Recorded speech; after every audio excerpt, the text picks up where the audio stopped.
I am Daniel Lucas, and welcome to Book 101 Review.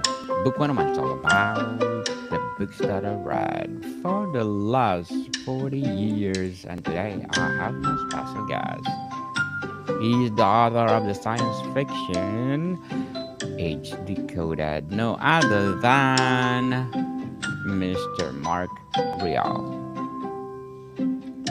Thank you, Daniel. It's great to be on your show. And fire away. Any questions you have, I'd be quite interested in answering. Yes, welcome to Book 101, Mr. Mark. And can you please introduce more about yourself? Sure. I'm a retired teacher, and I retired about 4 years ago. And actually, I wrote my novel about 2.5 years ago. So, and I taught economics and math, and I coached a lot of sports. But my favorite sport coaching was the track and field and cross country running. So I coached a lot of runners, really. Yes. So that's a little bit about myself. Mr. Mark Rial, thank you so much for sharing your talents to the world.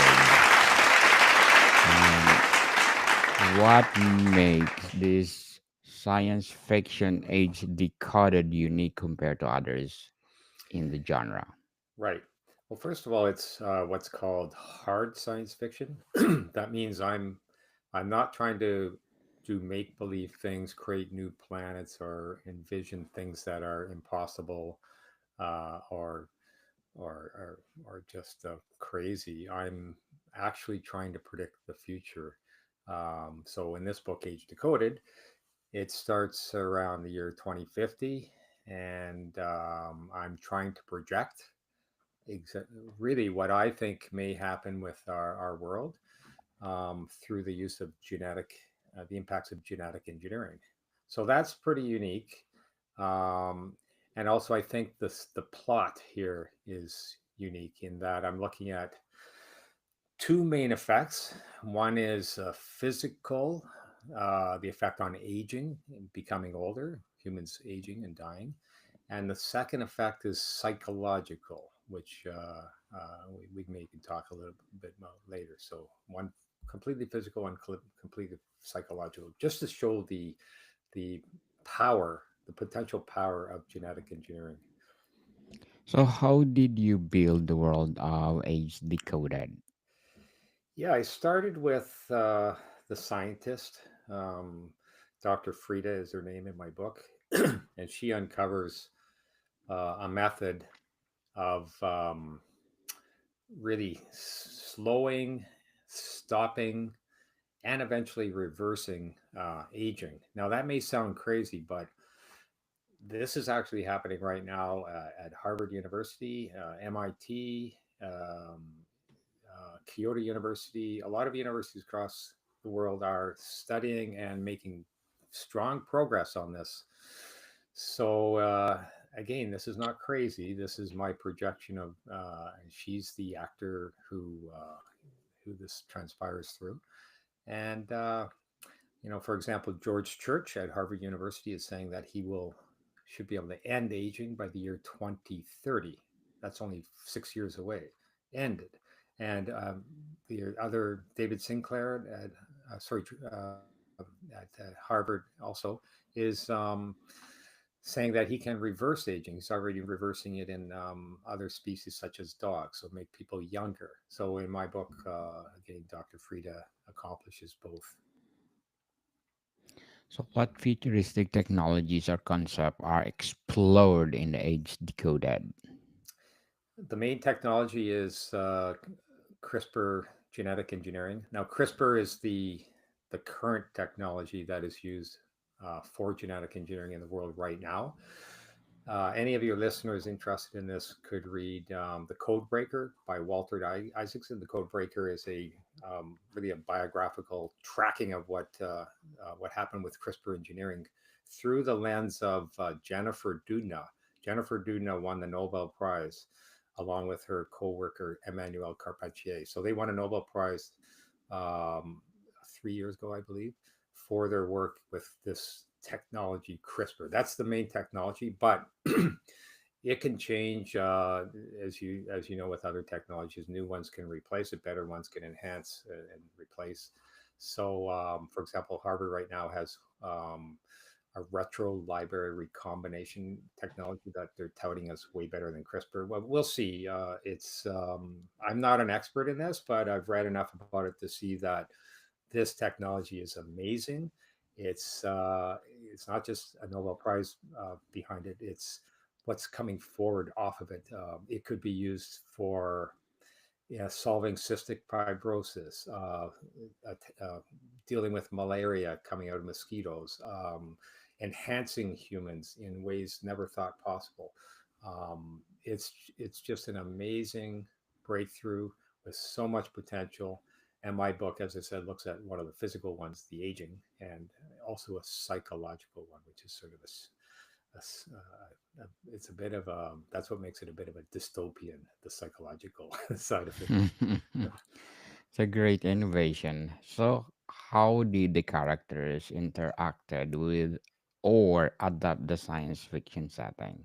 Yeah, so how much of the novel do you want me to give away? No uh, spoilers. yeah, no, not too much, but well, Dr. Frida discovers this, but the she's very nervous about the applications, so she doesn't want it to be misused and whatnot. And so what they do is the authorities who she's working for, um, they fake her suicide. They make it look like she killed herself, and really what they do is they take her underground. They jail her, trap her underground, capture her, and her daughter, who is a big figure in this book, Zymana. Her daughter Zymana, like everybody else, thinks that her mother has died from suicide, and so there's this. Although in the back of her mind, her daughter has some questions, just a little bit of nagging question about, how could this really happen, and she couldn't envision what did happen. But anyway, so there's you've got the daughter Zymana, you've got Frida who's entrapped, and for 200 years in my novel she's entrapped because now she can live forever. Remember, right? Everybody's living. The government that traps her offers the this what's called age decoding to everyone in the public. It's very cheap. You just go in for 20 minutes and they do a little alteration, genetic engineering, and then you're able to live whatever age you're at forever. You don't get any older. So pretty well everybody goes for it. Would you go for it, Daniel, if they offered? Oh, go ahead. I don't know. I think I would think about it seriously. But anyway, her father plays a role. So, um, sorry, her grandfather, Frida's father, Simana's grandfather. He his name is Jesus, and he's a Buddhist, ironically, a very thoughtful, very intelligent um, scientist, biodiversity scientist, and he, like his daughter Frida, understands some of the implications of this breakthrough in anti-aging, and is quite troubled with what's happening with the world around him and people not getting any older, and just nobody nobody dying. Like death is seen as, I don't know, life is seen as forever now, and death seen as impossible, almost impossible. So, and he, of course, he's heartbroken by the suicide of his daughter Frida, the apparent suicide. So he has a special bond with Simana. They both are in sorrow over Frida, who apparently killed herself, and they Zymana's 25 years old, whereas Jesus is almost 70, and Jesus is grappling whether he should subject himself to the age decoding, which is so tempting, very tempting. So, how did you use scientific concept to drive the plot? Sorry, how did I use science? Scientific concepts. Yeah, so the there are a lot of concepts that come into it. Some scientific, some not so scientific. There's just even some what I would call philosophical and even religious concepts that do make their way into the book. Not not a focus on religion, but some thoughtfulness. But the science is basically the CRISPR genetic engineering science. Um, the there's I wouldn't say there's a lot of other science. There is technology that comes in. So, for example, I have a method of torture which is introduced in one of the chapters because the government is trying to suppress one person who wants to blow the whistle on this. Um, there is a method of what I call artificial happiness, which is brought in one of the chapters because I'm trying to project the future, right? So we're living in 2050, 20 up to 2250, so 200 years out. I have, for example, flying cars are pretty prominent in this future world. But the New York subway is still there. I had to think about that. Is there still going to be a subway? Yeah, there's still a New York subway in there. You've got flying cars. You have supercomputers like beyond even what NVIDIA is producing right now. Like so, though, so it was fun envisioning and all this, but the main science is the um, CRISPR genetic engineering science. Are there elements of a space exploration or alien life in No, Ages Decoded? no, there are not. No. So that's what I mean. This is hard science fiction, although I guess with things that are happening with SpaceX and Elon Musk and all that, you could hard science fiction going outside, right, to Mars and whatnot. But no, I didn't go that route in this. No. So, what role does artificial intelligence or robotics play in the Age Decoded? Yeah, so artificial intelligence plays an important role.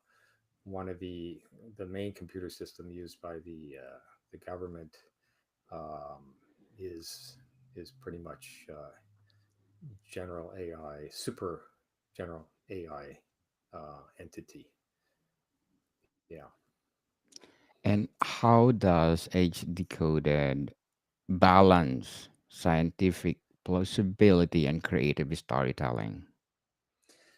Well, it's great because when you do science fiction, you can be, by definition, it's creative, right? And sort of gives you a license to do almost anything. I'm not a geneticist. I have a PhD, but it's not in science. So I read what I could. I delved into some of the current literature, um, but it's science fiction is still fiction. It's projecting, it's prognosticating, it's guessing, and so you. But the use of literature is wonderful because you can use characters, real characters with thoughts and feelings and troubles and um, inconsistencies of the character, and you can use them to bring forth the story of what you think it might happen. So it's really important to do it through, I think, characters such as Zymana, the young lady. I could, if you want, I could give you a quote from Zymana just to show you how real it is to have a character um, Yes, go ahead. saying and showing the audience, the reader, um, what might happen or what life could be like. Us humans, readers, we always relate through other humans, right? So here she is. This is Zymana, and she has a. I should mention that she is a 25 years old. She's not a mother. Remember, her mother apparently committed suicide, and she has a psychological adaptation to this where she sort of self chews her hand. That's important to know. So like she doesn't chew the hand off, but she's always gnawing at her hand, and she has to wear a glove actually to sort of protect the hand. So this is from Zymana, the daughter, and this is the artistic side of the scientific implications. So here she is. speaking to herself. Okay. Here I sit, gnawing pathetically, a sliver of one generation, isolated, infertile, unable to relate or reach out. I'm stuck in one egotistical dimension, alone. What's it like to nurture a baby, to bring up a child, to see it walk or talk for the very first time? What's it like to listen to a son or daughter tell stories about schools and friendships, and to grow old witnessing them mature into adults, companions, and even caregivers?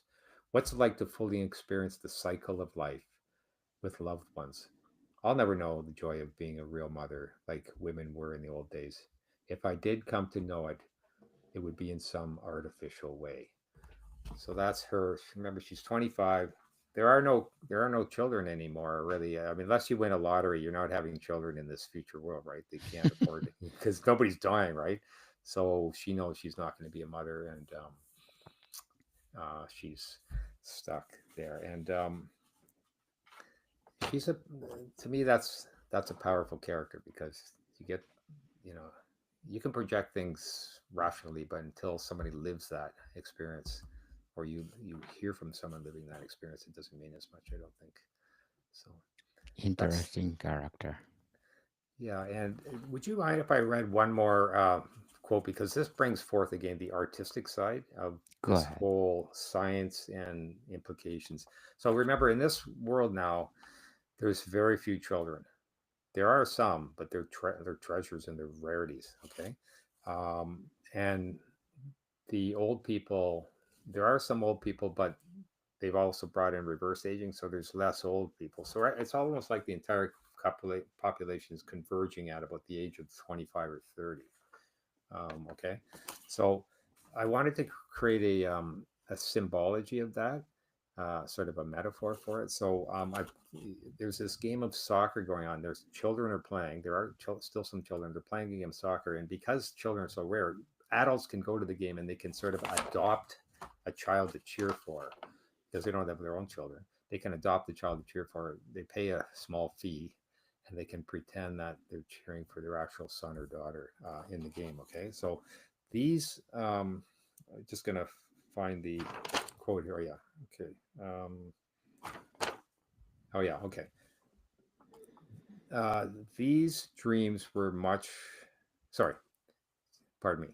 During the soccer game, these old stones. Oh yeah. I should just say one more thing to your listener, to you. Beside the soccer pitch where the children are playing, there's a old cemetery. Okay. So that's the metaphor here. During the game, these old stones, gravestones, stood as one in the background, not in opposition to the youthful game in the foreground, but as a subconscious set of spirits gathered to follow a beautiful game, to worship the litheness and exuberance of the playing children, and to earn some respect in return. That respect came in the form of furtive glances from the young girls and boys in the direction of those stones, as if to say to the stones, "We know you're there. We can see you when we want to, and we very much know what you're about." At this boundary between the cemetery and the soccer pitch, the old and the young, the two forlorn groups of Zone 1, whispered unified statements, made mutual offerings. What do you think, Daniel? Interesting. And of course, thank you so much for sharing to us. Thank you so much. So, Mr. Mark, does the novel lean more toward dystopian or utopian elements? That is a good question. It was headed in the direction of dystopian, but I'm sort of an optimistic guy, actually. So I didn't want it to. I don't want to give away too much of the ending, but it has a uh,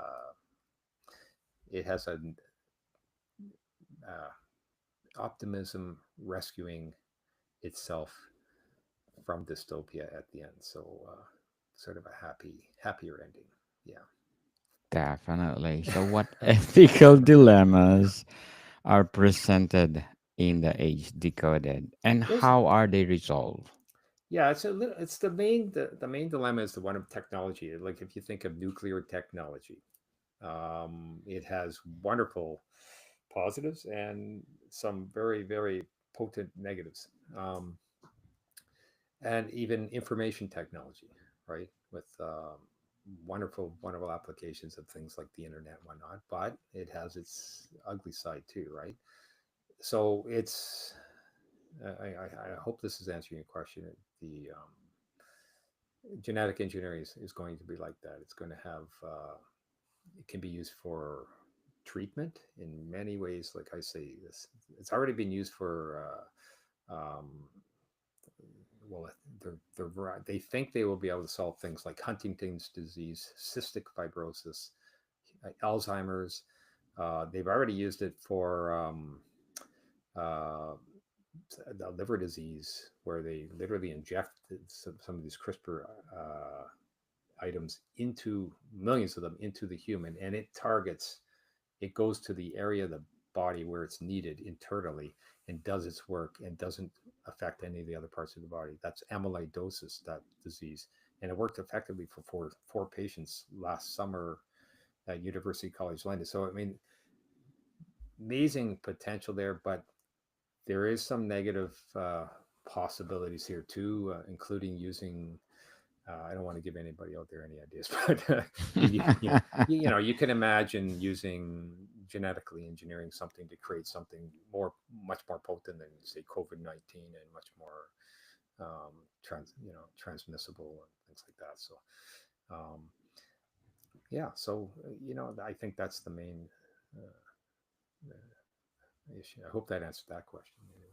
Yes, so Mr. Mark, what will be your advice for those aspiring writers out there they want to write science fiction? Yeah, just go for it. I mean, look at me. I was 62 years old when I wrote my first book. I also wrote a book a year after that, but it's a sports book. Uh, maybe there's a writer in you. It doesn't have to be writing, but it could be some other hobby like music or art. But there's probably a creative side of you that will come out. Maybe you're busy right now raising a family or working your way in a business, but you can start as a hobby. I started writing this book about 10 years ago, just on the side. And then when I retired, I really devoted myself to it. And but I started beavering away at it earlier and reading stuff on that. So everybody out there is a potential writer. It's never too late, or don't pigeonhole yourself and think that you are not a writer. You can't write. You can find something that you want to talk about, um, and you can do it through fiction or nonfiction. Yeah, I would say never ever count yourself out as a writer. Yes, so what is your short-term and long-term goals in writing? Well, for me, I've done these two books. I'm working on a third book, but I'm finding it very difficult. It's a book on artificial intelligence and the human mind. So they already have the potential to read people's minds using um, devices that are outside your head. Now, I'm not talking about the Neuralink like Elon Musk. I'm talking about something that's uh, Hi, Beyond. maybe in the room right now or above your roof of your house, where they can decode and read your thoughts and what you're seeing and thinking. That's actually possible right now. So I'm thinking of writing a book on what the heck would be the world if if everyone's minds could be read, their thoughts. So we're not talking about free speech, freedom of speech. We're talking about freedom of thought here, right? Yeah. So this is a tough Freedom. one. I'm having problems Yes. with this. I'm researching it, and I've written some of it, but I don't know if I want it to be dystopian. I'm actually thinking of making it a humorous book, because I don't want it to be another one of those books where the AI supercomputer takes over the world and reads everybody's minds, and it's like dystopian and somehow I'd rather I want to take a different twist to it. So I'm actually not sure what sort of format it's going to take, but it will be fiction. Um, yeah, so I've been working on that for a year and a half, and I'm struggling somewhat with that. But I'm going to keep working on it, and it's enjoyable. And I'm reading a lot of psychology right now, and it's neuropsychology, and also reading about anything that comes out about these devices that can decode your neural circuits and your Your thinking. brain. Yeah, yeah, Wow. that's pretty. What do you think? Should I keep going on this? Yes, definitely. Let me encourage you. It's one of a kind. I think one of the bestseller coming. Yeah. So, Mr. Mark Rial, thank you so much for sharing Thank you, your Glenn. talent Thank you, again Glenn. to the world. Thanks for And having me on your podcast. yes, Yeah. looking forward for more empowering books to come. And can you please invite our listeners to support Age Decoded or your books? Sure. Yeah. They if they just type in on the internet age hyphen decoded, or go to Amazon or something. But if you type in age decoded, it'll bring you to a site that'll have Amazon and other providers like Apple, and the book's available in ebook and also hard copy, and sorry, paperback, and they can look it up that way if they want. Yeah. Yes, people, let's support Mr. Mark Rial because if you support him, more science fiction to come, and we are looking forward for that book that you are talking about. So, Mr. Mark, thank you for your time. Thank you, and thank you, listeners. More to come, people. See you soon.